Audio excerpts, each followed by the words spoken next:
Hi hello வணக்கம், இது உங்கள் சிவி ஜோன். எல்லாரும் எப்படி இருக்கீங்க? இனி பற்றின தரமான சம்பவங்களை எக்கச்சக்கமாக நடக்க போகுது, அதிரட்ட போகுது. சரி, என்னென்னா இன்றைக்கி வந்துட்டு விஜய் சேதுபதி அவர்களுடைய எபிசோடுக்காக நம்ம எல்லாருமே காத்துட்ருக்கோம். ஏன் அப்படின்னு பார்த்தீங்கன்னா, இந்த வாரம் எக்கச்சக்கமான சம்பவங்கள் நடந்து போச்சு. ஆல்ரெடி வந்துட்டு இவங்களை பார்த்தாவே கதறார் விஜய் சேதுபதி. ஆஹா, இன்றைக்கி என்ன 7.5 இழுத்து வச்சுருக்க போகிறாங்கன்னு தெரியலையே, கையாமையான்னு கத்தும் போதே அவர் அந்த இது இல்லை சவுண்டு ஒலிபெருக்கி அது வந்து கேட்குதா, எவ்வளோ டென்ஷனாக இருக்குது, அந்த மாதிரி தானே எங்களுக்கு டென்ஷனாக இருக்குன்னு சொல்லி டென்ஷனாக இருப்பார். இப்போ உண்மையிலேயே வந்து கத்தி அந்த ராஜாங்க டாஸ்க்கை வீக் ஃபுல்லாக நடக்கும்னு நினச்சி அந்த ராஜாங்க டாஸ்க்கு வீக்குக்கு முடியறதுக்கு முன்னாடியே முடிச்சு விட்டாங்க. போதும் நீங்கள் பிடுங்கிறது போகாமையே தேவையில்லாத ஆணிதான்ற மாதிரி வந்துட்டு அந்த டாஸ்க்கை முடிச்சு விட்டார். சீக்கிரமாக முடிச்சுட்டு அதுக்கப்புறம் வேறு டாஸ்க்கெலாம் கொடுத்தார். சரிங்களா? இப்போ என்னென்னா விஜய் சேதுபதி வந்துட்டு என்னென்ன பண்ண போகிறார், செம்மகான் இருக்க போகிறார், அது மட்டும் கன்ஃபார்ம். ஏன்னா இந்த தலை டாஸ்கில் நடந்த விஷயங்கள் டிஸ்குவாலிஃபை அப்படின்னு ஒரு பாயிண்ட்டை வச்சு கனி பண்ண விஷயத்தால், ஏன்னா அது ரொம்ப பெரிய தப்பு. ஏன்னா ஒரு டாஸ்கில் வந்துட்டு இந்த மாதிரி எரர்ஸ் நிறைய நடக்கும். நீங்கள் பாட்டுக்கு நீங்கள் அந்த கோடை டச் பண்ணிங்க டிஸ்குவாலிஃபைனா அப்போ மீதி இருக்கிறது ஒருத்தர் அவர் தான் வின்னுன்னு சொல்லிட்டேன்னா அப்புறம் அவங்க அவ்வளோ கஷ்டப்பட்டு செட்டப் வச்சு இவ்வளோ செலவு பண்ணி வைப்பாங்களாம். இவங்க அசால்ட்டை வந்துட்டு டிஸ்குவாலிஃபைட், ரிஜெக்டட், ஒன்லி எப்படின்னு சொல்லிட்டு கனி முடிச்சுட்டு போயிடுவாங்களாம். என்னையா நியாயம் அப்படின்ற மாதிரி இருந்துச்சு.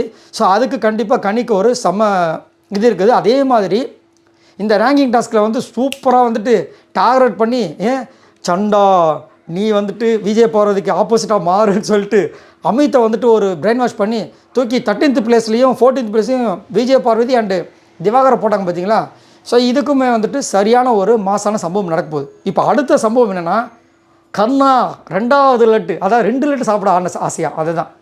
ஸோ இந்த வாரம் வந்துட்டு மறுபடியும் டபுள் எவிக்ஷன் இருக்கிறதுக்கு வாய்ப்பு இருக்குன்ற மாதிரி ஒரு அப்டேட் வந்திருக்கு. செம மாதம் இருக்க போகுது. ஸோ அதில் யார் எவிக்டாக போகிறாங்க அப்படின்றத இப்போ ஒரு பயங்கர பூதாகரமாக இருக்குது. ஏன்னா இந்த ஓட்ஸ் அப்படி பார்க்கும்போது போன வாரம் வந்து ரம்யா தான் லாஸ்ட்டில் இருந்தாங்க. ரம்யா போயிடுவாங்கப்பா அப்படின்னு நினச்சிட்டு இருக்கும்போது திடீர்னு ஒரு ஷாக்கிங் எவிக்ஷன் என்ன பண்ணுறாங்க, பிரவீன் அனுப்புகிறாங்க. பிரவீன் கதறாரு, ஆனால் பாருங்க என்னோட நடிப்பு திறமையை காட்டணும்னு நினச்சிட்டு இருந்தேனே, இப்படி வந்து நீ வந்து வெளியே அனுப்பிச்சிட்டிங்களே, நான் என் நடிப்பு திறமை எங்கே போய் காமிக்கிறது அப்படின்னு சொல்லிட்டு ஃபீல் பண்ணியிருப்பார்.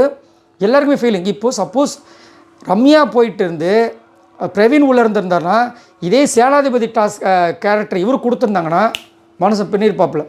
ஏன்னா அவரோட நடிப்பு திறமை நான் எங்கே கவனிச்சேன்னா அந்த எலி மாதிரி பண்ணியிருப்பார் பாருங்க, மாஸ், பக்கா மாஸ் தான் சொல்லி ஆகணும். ஸோ ஆனால் அவர் இல்லை, அதுதான் கொடுமை. ஸோ அவர் இருந்ததுன்னா வேறு மாதிரி இருந்திருக்கும். மேபி அவருக்கு சீக்ரெட் ரூம் கொடுத்தது கூட உள்ளே வச்சுருந்துருக்கலாம். என்ன பண்ணுறது, போயிட்டார். சரி, இப்போது டபுள் எவிக்ஷன் வரப்போகுது அப்படின்ற மாதிரி ஒரு அப்டேட் வந்திருக்கு. ஸோ இதில் வந்துட்டு யாரெல்லாம் எவிக்டாக போகிறாங்கன்றதா ஒரு பெரிய ஒரு சஸ்பென்ஸாக இருக்குது. ஆஸ் பர் ஓட்ஸ் இதுக்கு முன்னாடியில் பார்த்தீங்கன்னா நடந்திருக்கு. இந்த சீசன் 9லேயே பார்த்தீங்கன்னா ஃபஸ்ட்டு 2-3 வாரங்கள் அப்படி தான் நடந்துட்டுது. ஆனால் போன வாரம் பார்த்தீங்கன்னா ஒருத்தர் துஷார் கரெக்டாக ஆஸ் பர் ஓட்ஸ் நடந்துச்சு. ஆனால் இன்னொருத்தர் ரம்யா தான் போகணும், ஆனால் பிரவீன் அனுப்புனதுனால இந்த வாட்டி பார்த்தீங்கன்னா இந்த ஓட்ஸ் அப்படின்னு பார்க்கும்போது லாஸ்ட்டில் வந்து ரம்யா தான் இருக்காங்க. ஆஹா, இது மெட்ராஸ் செவராச்சே, ஏன்னா இந்த செவரை வந்துட்டு உடைக்கலான்னு பார்த்தா அந்த செவரில் யாரெல்லாம் பக்கத்தில் நிற்கிறாங்களோ அந்த ஆளுங்க தான் காலியாக வராங்க. ஒரு வாட்டி வந்து இந்த சூப்பர் சிங்கர் எதுலேயும் தான் பிரியங்கா கலைப்பாங்க. இப்படி தான் இந்த பிரியங்கா பக்கத்தில் யாரெல்லாம் இருக்காங்களோ அவங்களாம் வந்து எவிட் ஆவாங்க. அதை ஒரு ட்ரெண்டிங் பண்ணாங்க. அந்த மாதிரி வந்துட்டு இப்போ ரம்யா போக மாட்டாங்க. இதுக்கு முன்னாடி சீசனில் வந்துட்டு சுபிக்ஷாவை அந்த பொண்ணு பேர் சூப்பர் பேருப்பா, விஜய் சேதுபதி கூட நடிச்சிருந்தாங்களே, அந்த பொண்ணு பேரை மறக்காமல் கமெண்ட்ஸ் பண்ணுங்கள். செம பேர், சின்ன குட்டி பொண்ணு தான், யார் பேர் தரலையே மறந்துட்டேன். சரி, அந்த பொண்ணு போவாங்க பார்த்தா அந்த பொண்ணு பக்கத்தில் யாரெல்லாம் வருவாங்களோ அவங்களாம் போயிட்டு இருந்தாங்க. இப்போ வந்துட்டு பார்த்தீங்கன்னா ரம்யா தான் ஆக்சுவலாக போகணும். ஏன்னா அவங்களுக்கு ஓட்டு இல்லை, இதுதான் உண்மை. அதே மாதிரி அவங்ககிட்ட பர்ஃபார்மன்ஸுமே இல்லை. ஆனால் ரம்யா வந்துட்டு போன வாரமே போயிருக்கணும், போன வாரம் போகலை. அப்படின்னும் போது இப்போ ரம்யாவுக்கு அடுத்தபடியாக இருக்குன்னா சுபிக்ஷாவோட கேம் இந்த சீசனில் எடுத்து பார்த்தீங்க அப்படின்னா ஒரே ஒரு வாட்டி ஏமாத்துகிற கேம், அந்த இது வந்து ஒரு கேம் ஸ்ட்ராட்டஜியாக பண்ணாங்க. இது ஒரு கேம் அப்படின்னாங்க. கேம் ஸ்ட்ராட்டஜின்னு 1008 இருக்குது. கேம் ஸ்ட்ராட்டஜிலாம் வந்து நிரூப்பில் வந்து எத்தனையோ பேர் பயங்கரமாக பண்ணியிருக்காங்க. இவங்க வந்து ஏமாத்துறத ஒரு ஸ்ட்ராட்டஜியாக வச்சாங்க. அது நிறைய பேருக்கு பிடிக்கல. அது மட்டும் இல்லாமல் அந்த சேலை கட்டின இஷ்யூ வந்து பயங்கரமாக வெடிச்சது. பிரியங்கா உள்ளே வரும்போதே ஒரு கேமு ஒரு காயினுக்காக நீ சேலை கட்டிட்டு அங்கே போய் அவர் அண்ணன் கூப்பிட்றது ஏங்கன்னு கூப்பிடு அப்படின்னு சொல்லியிருப்போம், கலாச்சிருப்பாங்க. அதை தவிர்த்து பார்க்கும்போது நேற்று தலை டாஸ்கில் அவங்களோட ஃபுல் எஃபர்ட் கொடுத்தாங்க, அது மாற்றுக்கிறதே கிடையாது. அதுலேயும் பார்த்தீங்கன்னா சுபிக்ஷா தான் போகணும்னு வேறு நிறைய பேர் வந்து சொல்கிறாங்க, குறிப்பாக விஜய் பார்வதியோட ரசிகர்கள். ஏன்னா நேற்று பார்த்தீங்கன்னா அவங்க தலை டாஸ்க்கு வின் பண்ணுறாங்க, ஃபஸ்ட்டாக வந்து வெளியேறாங்க. வெளியேறதுக்கு முக்கியமான காரணம் என்னென்னா குரூப்பாக வந்து அவங்களை அட்டாக் பண்ணாங்க. சாண்ட்ரா டீம் அப்படியே வந்து சாண்ட்ரா, பிரஜின், அப்புறமா வந்து ரம்யா, கெமி இவங்களாம் அட்டாக் பண்ணாங்க. சரிங்களா? அதனால் அவங்களுக்கு ஒரு ஆதங்கம். ஏன் ஆதங்கம்? அம்மா ஃபஸ்ட்டு டைம் வந்துட்டு உன் பொண்ணு தலை டாஸ்க்கு செலக்ட் ஆயிருக்கம்மா, வின் பண்ணி காட்டுறேன் அப்படின்னு அம்மா கிட்ட வந்து கேமரா முன்னாடி சொல்லிட்டு போயிருப்பாங்க. ஒரு எக்ஸ்பெக்டேஷன் தானே. அந்த எக்ஸ்பெக்டேஷன் வந்துட்டு இன்னொருத்தங்களால் கெடும்போது எவ்வளோ கஷ்டமாக இருக்கும். அதனால் உள்ளே போய் கதறி அழுதுருப்பாங்க, வியானம் கட்டி பிடிச்சி அழுதுருப்பாங்க. எனக்குலாம் ரொம்ப வருத்தமாக இருந்துச்சு. பாவம் சின்ன பொண்ணு எவ்வளோ கஷ்டமாக இருந்துச்சு. அப்போது ஒரு விஷயம் வந்து அங்கே அடிக்குது என்னென்னா, ஸோ எதிர்பார்த்து ஒரு விஷயம் கிடைக்கலன்னு ஒன்று அவங்க அழுகுறாங்க. கரெக்டு. அப்போது ஒரு மைண்டில் வருது என்னென்னா, இதே மாதிரி ஒருத்தங்க அழுதாங்களே ஒரு விஷயம் கிடைக்கலன்னு, யார் இந்த மாதிரி கதறி அழுது பற்றி விஜய் பார்வதி ஏன் அழுதாங்க அப்படின்னு பார்த்தீங்கன்னா, அந்த டாஸ்கில் வந்து இவங்க கூட ஒரு கூட்டணி வச்சுருப்பாங்க, ஒரு டீல். என்னென்னா, எனக்கு நீ கொடு நாமினேஷன் விருப்பம், உனக்காக நான் வேலை செய்கிறேன் அப்படின்னு ஒரு டீலை போட்டிருப்பாங்க.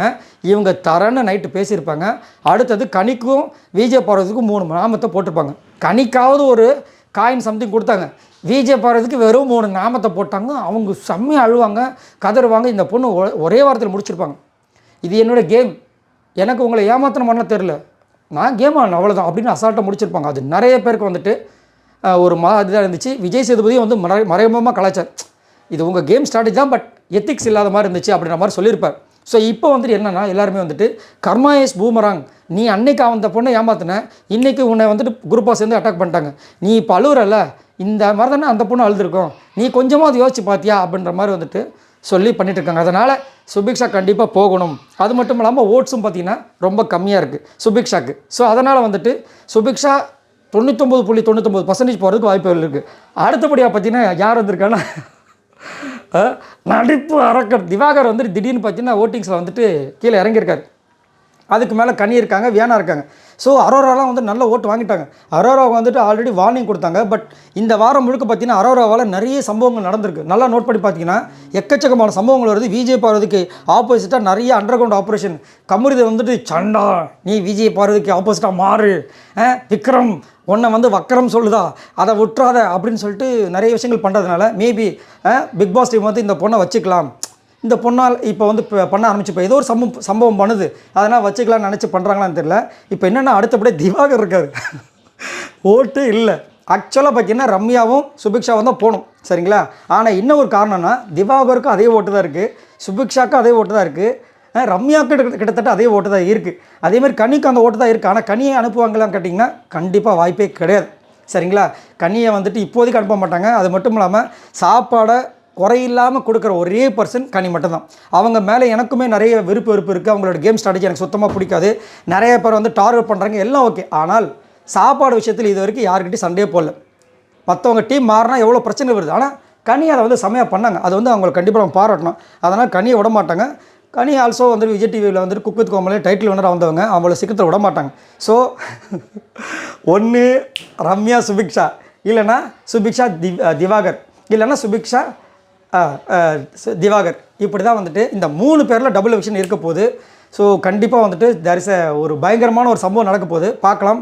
அப்டேட் அஃபிஷியலாக இப்போ வந்தோடனே நான் கண்டிப்பாக நான் சொல்கிறேன் உங்களுக்கு. ஸோ நீங்கள் உங்களோட கருத்தை சொல்லுங்கள். ஏன்னா இந்த திவாகர் சுபிக்ஷா ரம்யாவில் யார் 2 பேர் இந்த பிக் பாஸ் வீட்டை விட்டு போகணும்னு நீங்கள் நினைக்கிறீங்க அப்படின்றத மறக்காம கீழே கமெண்ட்ஸ் பண்ணுங்கள். இந்த வீடியோக்கு நான் கேட்குற ஒன்றே ஒன்று தான், அந்த லைக்கை தட்டி விடுங்க, சப்ஸ்கிரைப் பண்ணிட்டு பாருங்கள். அடுத்த வீடியோவில் சந்திக்கலாம். பாய் நண்பர்களே.